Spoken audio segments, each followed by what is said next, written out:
Good morning, team. I just had a little dental surgery, so if I seem a little bit funny in my voice and puffy in my cheeks, I'm a lot better than I was a few days ago. I don't look like a complete chipmunk anymore. Anyways, I had said to you that I would be answering some questions via video for you again.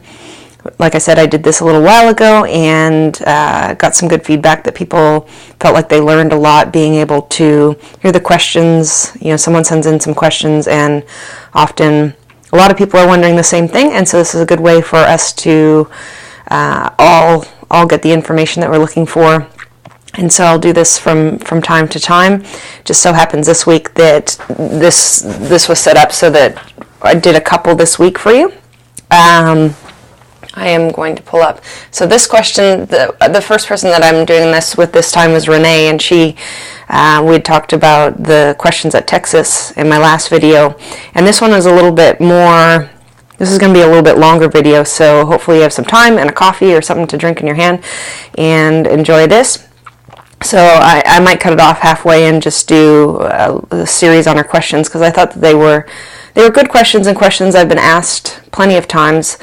And, you know, think of this as us having a coffee together and chatting. So she wanted to know some questions about, you know, in particular when I was racing professionally and experiences that I had, and, you know, different things that maybe, you know, just out of curiosity and to learn from herself. So the first one was with traveling as a professional. Do you pay for your own travel? Do you pay for your own flights? Do sponsors pay for this?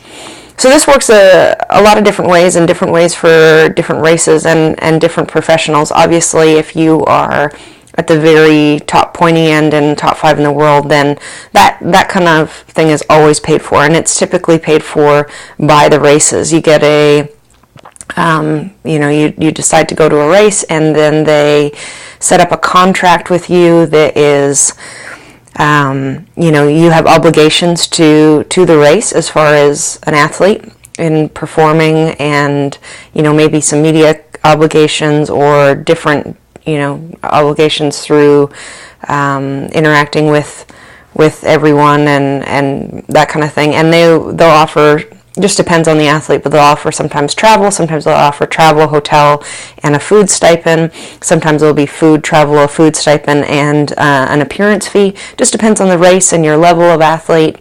But this is a contract that's worked out before you go to the race with the race organizers. And like I said, it's different for every athlete, different for every race, but typically that comes from the race itself. And then now and then you'll have sponsors, like say an athlete really wants to go to a race and the race doesn't offer anything like that. Then maybe, you go to one of your sponsors and say, hey, would you pay for my plane ticket? And in return, you maybe work at their booth that they have set up at the race, that kind of thing. So these are contracts that professional athletes are working out with the companies and races that sponsor them. It's a business side of being a professional athlete. Some athletes have managers for that kind of thing. Most athletes just do it themselves. So it is a part-time job for them on top of the other demands that they have as an athlete. So yeah, how many days ahead do you arrive at the race or training campsite? That's different. Again, most of these questions are going to be answered with that depends, and it's different for every athlete. So, it really depends how far you're traveling. If you're traveling across international time zones, if you're driving, if you're flying, how long that flight is, how well you travel. So some athletes travel really well. Some athletes, it takes them a while. If you're traveling over to Europe, or a direct 8-hour where you're going to be flipped 8 hours exactly, so getting your sleep and your bowel movements and just getting used to the time change, that can play a factor. If there is an altitude issue, that will play into factor as far as when you're going to travel for a race, and if there's acclimatation to heat or something like that. So if you're coming to a very hot race and you haven't had a chance to do much, if you're someone who needs to get used to the heat, then that's going to play into the mix as well. So those are all things that you're asking yourself when you're traveling to a race. If you're driving there and it's 4-6 hour drive away, you might only go a couple days before. If you're traveling clear across the world, to Asia or South America or something like that, and it's going to be 2 days of travel, complete time changes, adapting to heat, that kind of thing, and that's going to be, you're going to maybe go further ahead. If you travel really well and you have no problems with travel, maybe you travel at the last minute. So it really depends, and that takes us right to, what lessons did you learn from traveling to races? I could go on for 4 hours about this answer, but I just gave you a little bit of a snippet of some of the things. Traveling, fortunately I was able to travel to a lot of different races, New Zealand, Australia, Europe, Asia, America, Canada. So, doing a lot of different races in a lot of different countries, and each one of them has its own unique dynamic to it as far as the way the races are run, the conditions, the dynamic of the race altogether. Traveling in itself, handling that, and being able to just adapt on the fly and be able to manage yourself according to the race, the environments, the culture, all that kind of stuff, and then just handling traveling. The biggest, probably the number one tip I would have for traveling is learn to travel light. And what I mean by that is, if you need to be self-sufficient, number one, so have all the things that you're going to need, and also learn to travel light in that you don't need a lot of stuff to do what it is you're going to do. You're able to, be flexible about what you use when you get there, be really adaptable, and go with the things that you need, and make that list of what you need small so that you're not trucking a huge amount of stuff with you. So that's going to make your life a lot easier. So another question was, are you responsible for buying your gear and stuff?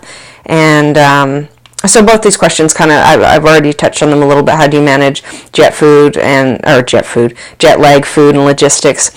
So when it comes to gear, same as what I was talking about with the contracts. So when you're a professional athlete, you might have, a number of contracts with companies that provide you with gear, and, so say you have a bike, and you pick a bike that you really like to ride and you believe in this product, and you go to a company with your resume and you say to them, this is what I have to offer as an athlete. So you now are applying for a job, essentially, that you're going to be representing this product, and part of their sales plan, and it's worth their while to hire you as an athlete to represent their product and help become part of their marketing strategy as far as selling the product. So number one, I always say for athletes is you've got to fully understand that you're being hired by the company to represent the product well, and your job essentially is to test the product to make sure that what they're trying to achieve is on par with like a professional athlete, but also market it and sell it and believe in the product and know that it is you truly believe in your heart it's the best. So anything when it comes to gear, whether it's nutrition, shoes, clothing, bikes, wheels, tires, all that stuff is contracts worked out with individual companies between the athlete and the company, and the athlete is representing the product, testing the product, and now works for the company and does the best job to represent the product the best possible. And so that usually is a contract that is that it depends on the company and on the athlete, whether they get free gear or they get a deal on gear, or how much gear they get, if they get, a salary with their contract, do they get bonuses for performances, that kind of thing. So all those things come into play when you're a professional athlete. So, you're expected to behave like a hired employee and represent the company well. And that's my belief. Maybe other athletes have different beliefs, but that is truly my belief. That's earned, and you have to do a good job for the company. And then managing jet lag, food, and logistics when you travel. Like I say, I mean, if you're going to be traveling and racing to other countries, you've got to be adaptable. You know, if you have these very strict ideas of what you need to race and perform well, and you're not able to break out of that, then I recommend that you don't travel that far. Stay within the country that you're used to and the circumstances and culture that you're used to being in, because it's going to require for you to be adaptable. You've got to be. I mean, things are going to happen when you travel. Delayed flights, missed flights, luggage lost, things broken, food that you're not used to. Things aren't the way you thought they were going to be. Maybe you forgot something or thought the race was going to provide something and it's not there. I know when you go to Ironman Brazil, they don't have gels on the course. You know, if you don't know that going there, then and you forgot gels, well, you need to be able to adapt to having something else. You know, if you travel to an Asian race, maybe the expo, and you thought there's expo was going to be like it is in America, and you get there and there's no CO2s and there's no ability to buy certain things that you thought you were going to be able to buy. There's no bike shops, there's no mechanics, that kind of thing.